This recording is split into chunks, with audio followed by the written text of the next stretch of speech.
नमस्ते साथीहरू। आज हामी सरहरूसँग मिलेर बिहानको टाइममा मर्निङ वाकसँगै नजिकै रहेको एउटा काफलको बोटमा गएर काफल टिप्ने योजना बनाएका छौँ र हामी यो ताल गाउँबाट छिरिङ सर, रेशम सर र म 3 जना भएर बिहान करिब 7 बजेतिर हिँडेका छौँ र हामीले हिमालय दृश्यहरू पनि देख्न सक्छौँ र यो छहारा खोला तालको र हामी मर्स्याङदेखिको तिरैतिर हुँदै यो पहिलाको ट्रेकिङ ट्रेलको बाटो अगाडि बढेका छौँ र बाटो यस्तो किसिमको रहेको छ।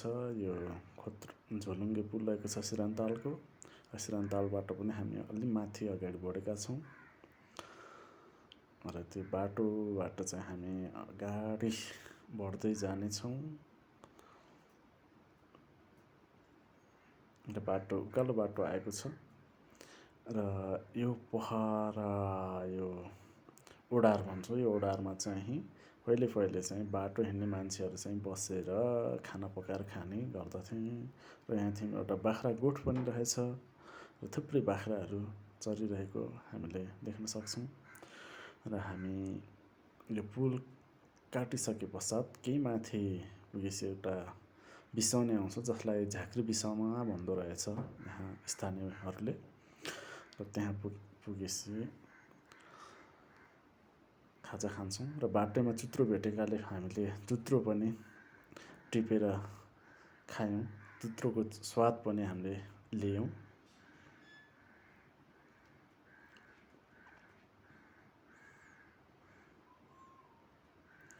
चुत्रो खाइसके पश्चात फेरि हामी अगाडि बढेर झाँक्री बिसाउनामा पुग्यौँ। त्यहाँ बसेर हामीले एक कप चिया पियौँ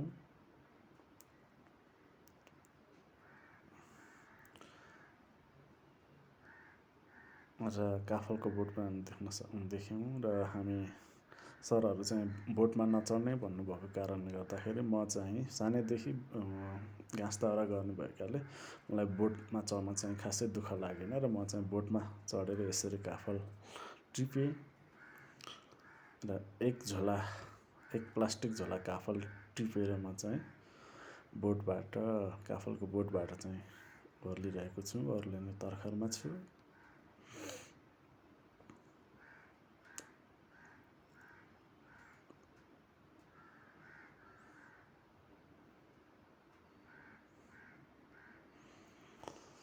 चढ्नुभन्दा झर्न चाहिँ अलि कठिन लाग्यो मलाई। बोट चाहिँ अलि भिरमा रहेको थियो र यसरी बिस्तारै म बोटबाट ओर्लिएँ र कस्तो लाग्यो साथीहरू हजुरहरूलाई यो छोटो मिनी भ्लग। यदि राम्रो लागेमा लाइक, कमेन्ट, सब्सक्राइब पनि गरिदिनु होला र म तपाईँहरूलाई यस्तै भिडियोहरू लिएर आउने छु।